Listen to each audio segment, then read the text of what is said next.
All right, welcome back. We're here in Tel Aviv. Broad-scale wave of overnight strikes against Iran, where we are right now, just about 8:30 p.m., and we just got alerts on our phone. The way it's been working here is you get an alert on your phone, and then anywhere from 1 to 8 minutes. That really depends on the amount of warning. Sirens usually blare, and that is when they anticipate missiles coming in, which we usually can see. And there we go. Okay, so you can hear those sirens. So that means we have a minute or two. So while we'll do that, I'm here with Eyal Hulata. I just want everyone to know that's who's here with me. I'm going to be talking to him as we walk. 23 years with Mossad, also head of the National Security Council here in Israel. So let me just unmic and get the other microphone.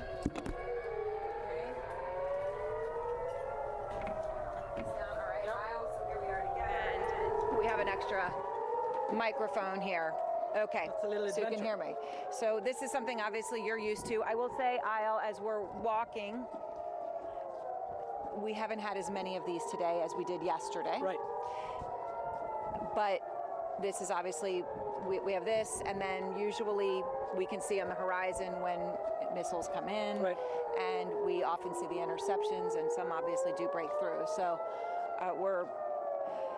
how would you describe where we are right now, though? I mean, we've had fewer of these than yesterday, but the tempo has come down. Right. So, I mean, it's, overall, we're making a lot of progress by way of the damage happening in Iran compared to what's happening here. Yep. It's a little bit funny to say this when we're having sirens and we're walking into a shelter, but yep. This is actually the fact. As you say, there are fewer missiles coming. The rate of interception are way higher. There is some wreckage, of course, just because of things falling from the sky. Thank God, no casualties in many days now. And this is, I think, it means Iran will do whatever they can to continue to fire. Iran will never allow themselves not to be in a position to fire the last shot. Otherwise, it means they lost. So they will try to do this, and they will disrupt our lives. But is this making progress on their? That's the main question, of course, that we all and we're ask. coming in here. Neville is holding our camera, so we're in a stairwell now. And I will just say, Eyal, to explain to people the way buildings are built here. The center of them, the core where their stairwells are built obviously with the expectation that these sort of situations could come. So you come into the center of the building because the exterior of the building is what could be destroyed.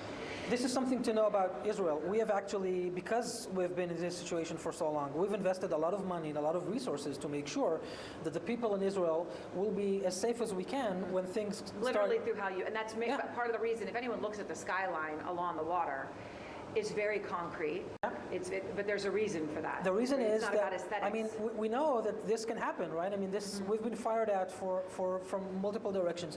Each new house in Israel, like for decades, have to have a shelter in it.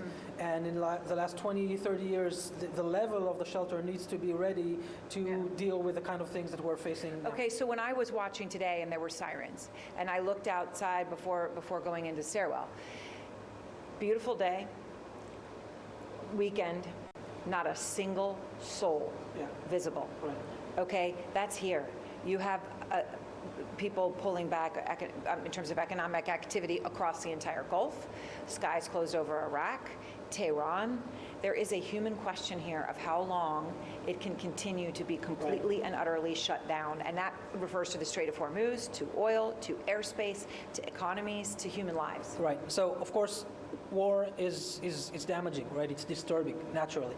And this has been disturbing a lot of people in many countries, right? You mentioned the Gulf. They're getting more barrages than we are here. The UAE are getting hit with bigger numbers and drones and missiles and all the rest. Of course, the question is how long can this last? Well, first, this decision will be made in Washington, right? I mean, I think President Trump is fully cognizant in this. And I think that as the accumulation of damage in Iran is going up, and it is. The success of the operation in Iran is significant and it's growing every day. I would assume that it's a matter of I think days, not weeks, where the balance will shift in the sense that we understand that there is diminishing return of every day, that this continues. Iran is weak, and the incentive to bring this to an end, I think, will increase as it comes. You spent 23 years in Mossad. You were head of the National Security Council here.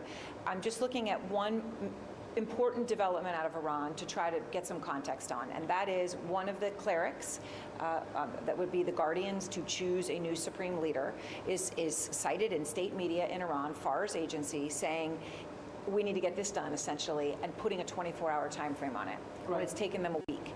What do you read into that? So I think the situation of the regime in Iran and the decision making is fractured significantly. They've said since supreme leader was killed that they will appoint a new supreme leader very fast, as you say, and it has been a week now. They didn't do it. They didn't do it, and then there were rumors that they will appoint supreme leader Khamenei's son, Mujtaba Khamenei, as his successor, which actually makes very little sense when we're talking about this kind of regime. This is nepotism. This shouldn't happen like this. But in any case, this is where they're at. I think there is a strong conflict between the clerics and the hardliner in the military as to what will be the best way to try and keep Iran strong in the region. Otherwise, it is going down even more and more, which I think it is. I mean, I know it's hard to view this when, again, we are in a shelter. There have been American casualties. Oil prices are going high. But the world's largest terror sponsor country is being degraded in a way that they're not even able to define who the new leader will be. And I think overall, when this ends, this is going to be good for the stability of the region. So the Iranian president, Pezeshkian, a person who had done meeting with reporters in the West. I met with him in September, right?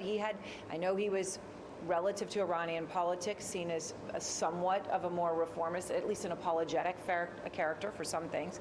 And people say he's not really in charge, he's weak. So he comes out today, he says, I'm sorry to the Gulf.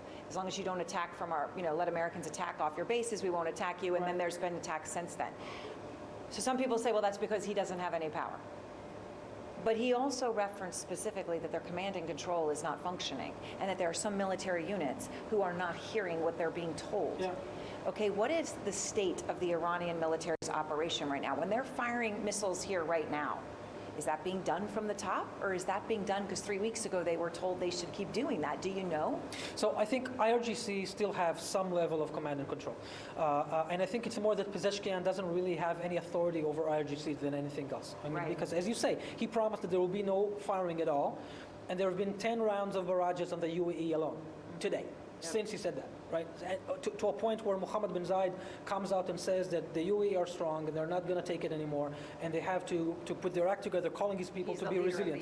The president of the United Arab Emirates, a very brave man, right? The leader of the Abraham Accords, together with President Trump and Prime Minister Netanyahu.